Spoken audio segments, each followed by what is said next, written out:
Hello my dear friend, मैं सुदर्शन सोनी आपका अपने YouTube channel Soni genius classes में स्वागत करता हूँ। दोस्तों इस वीडियो हम जो है math BTC second semester exam Agarwal series से पढ़े। दोस्तों इस वीडियो में चैप्टर नंबर 4 को शुरू करें। ठीक है दोस्तों, चलिए शुरू करते हैं। चैप्टर नंबर 4 क्या बोल रहा है? पूर्ण संख्याओं पर संक्रियाएं। पूर्ण संख्याओं पर संक्रियाएं, जोड़, घटाना, गुणा, भाग। गुणा और भाग के प्रगुण। संक्रियाएं पढ़नी है, जोड़, घटाना, गुणा और भाग किस पर? पूर्ण संख्याओं पर के प्रगुण। Properties of whole numbers, operations addition, subtraction, multiplication and division chapter का नाम है। ठीक दोस्तों, चलिए क्वेश्चन नंबर वस्तुनिष्ठ प्रश्न को पढ़ते हैं। ऑब्जेक्टिव टाइप क्वेश्चन को हम लोग पढ़ते हैं। सबसे नंबर 1 क्वेश्चन को पढ़ते हैं। ठीक दोस्तों, फर्स्ट क्वेश्चन पढ़िए, क्या बोला है? निम्नलिखित संख्याओं में पूर्ण संख्याएं।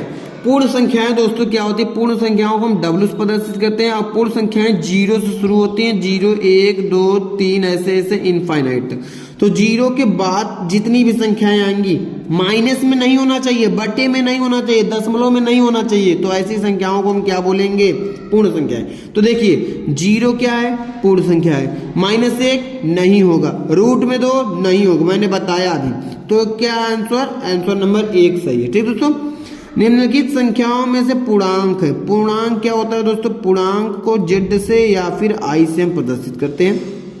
पूर्णांक क्या होते हैं? 0 के साथ में +-1, +-2, +-3 ऐसे इनफाइनाइट है। प्लस वाली संख्या और माइनस वाली संख्याओं को हम पूर्णांक बोलते हैं। तो प्लस में होना चाहिए, माइनस में भी होना चाहिए ऐसी संख्याओं को हम, लेकिन करड़ी में नहीं होना चाहिए, बटे में नहीं होना चाहिए, दशमलव में नहीं होना चाहिए। ठीक दोस्तों, चलिए तो ये हमारा पूर्णांक है। हाँ, ये भी है और डी नंबर भी है। 0 भी तो हमारा पूर्णांक ही है। चलिए आगे देखते हैं। क्वेश्चन नंबर 3, पूर्ण संख्याओं 500 की क्रमागत संख्या होगी। जैसे कोई भी संख्या हो 6। अब 6 का हमें क्रमागत निकालना है। तो क्रमागत मतलब इसके ठीक बाद क्या आता है? 7। तो कैसे आया? 6 में 1 जोड़ने पर 7 आया। तो उसी प्रकार से 500 में 1 जोड़ देंगे। क्रमागत पूछा है तो 500 में 1 जोड़ देंगे तो 501 आ जाएगा। क्वेश्चन नंबर डी, मतलब थर्ड का डी ऑप्शन सही होगा। चलिए क्वेश्चन नंबर 4, क्रमागत पूर्ण संख्याएं हैं। क्रमागत अभी मैंने बताया कि क्रम से आने वाली। जैसे 4 में 1 जोड़ दिया 5, 5 में 1 जोड़ दिया 6, ये क्रमागत है। 5 में 1 जोड़ दिया 6, 6 में 1 जोड़ दिया 7, ये भी क्रमागत है। 6 में 1 जोड़ दिया 7, 7 में 1 जोड़ दिया 8, ये भी क्रमागत। तो उपरोक्त डी सही है। ठीक दोस्तों, -1 और 1 के बीच कितनी परिमेय संख्याएं होती हैं?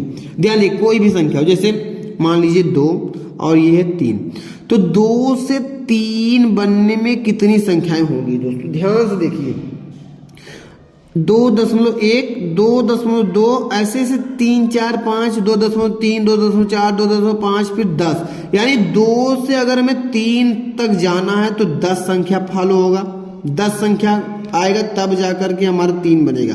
तो यानी दशमलव बाद अगर 1 अंक से शुरू किया हमने तो 10 अंक दिखाई दे रहा। अगर यही मैं 2 से मैं 3 तक जाऊं, कैसे? अब 2.11, फिर 2.12, फिर 2.13, 14, 99 तक जाएंगे। 2.99, फिर 1 जोड़ेंगे तो 3 जाएगा बनेगा।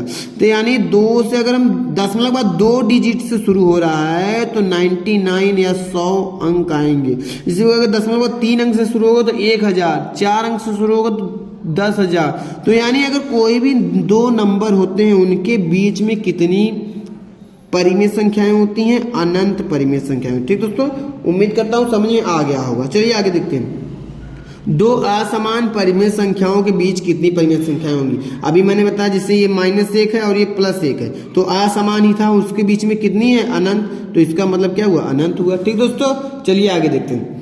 क्या लिखा? शून्य का गुणन प्रगुण है। अगर शून्य से किसी भी संख्या, मान लीजिए 5 में शून्य से गुणा करने पर क्या आएगा? 0 ही आएगा। तो शून्य का प्रगुण क्या है? शून्य ही बना देगा। आप अपने से किसी से भी गुणा करेगा तो शून्य बना देगा। अब 11 से हम 0 में भाग करेंगे। 11 से भैया 0 में अगर हम भाग करेंगे दोस्तों तो क्या आएगा? 0 ही आएगा।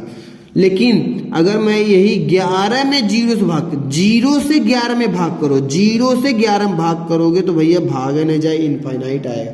ठीक दोस्तों, अपरिभाषित कर देगा। लेकिन यहाँ पर हमें क्या करना है, 0 में 11 से भाग करना है। 11 से 0 में भाग करेंगे तो 0 आएगा। चलिए 9 क्वेश्चन देखते हैं क्या बोल रहा है। निम्नलिखित संख्याओं में पूर्ण संख्या है, अभी मैंने बताया पूर्ण संख्याएं माइनस में नहीं होना चाहिए, 0 से शुरू होगी अनंत तक जाएगी, तो ये पूर्ण है, ये भी पूर्ण है, ये भी पूर्ण, उपरोक्त डी। ठीक दोस्तों, चलिए आगे देखिए। योग का तत्समक अवयव है। योग का तत्समक अवयव मतलब क्या होता है, जैसे मान लीजिए दोस्तों 8 है, इसका तत्समक अवयव मतलब 8 में हम ऐसी कौन सी संख्या जोड़े कि ये 8 ही रहना चाहिए, बदले ना। तो 8 में अगर हम 0 जोड़ेंगे तभी तो 8 आएगा। तो यानी योग का तत्समक अवयव क्या होता है, 0 होता है। यानी कोई संख्या उसमें कोई ऐसा अंक, ऐसा पूर्णांक या ऐसा पूर्ण संख्या जोड़े, वही संख्या आए, तो वह संख्या 0 जोड़ेंगे तब वही संख्या आएगा। ठीक दोस्तों, चलिए आगे देखिए। 5 + 3 = 8। 5 + 3 बराबर क्या हो गया, 8। 5 3 8 हो गया। ठीक दोस्तों, अगर यही पलट कर मैं जोड़ दूं 3 + 5 तब पर भी 8 आएगा। तो यानी यहाँ पर देखिए दोस्तों, नियम कौन सा लग रहा है, योग का समवर्ग प्रगुण और योग का क्रम विनिमय प्रगुण दोनों लग रहा है। तो ऑप्शन नंबर डी सही हो जाएगा, option number D. Last question इस वीडियो का देखते हैं दोस्तों, क्या लिखा है। 5 × 10 + 3। अब भैया ध्यान देखिए, 10 + 3 कितना हो जाएगा, 13। और 13 में कितने से गुणा करना है, 5। 13 × 5 = 65, ऑप्शन नंबर डी। तो हेलो दोस्तों, कैसा लगा वीडियो, अगर अच्छा लगा तो लाइक कीजिएगा, कमेंट कीजिएगा, सब्सक्राइब कीजिएगा दोस्तों। अब मिलेंगे अपने नेक्स्ट वीडियो में, तब तक के लिए धन्यवाद। Thank you all of you.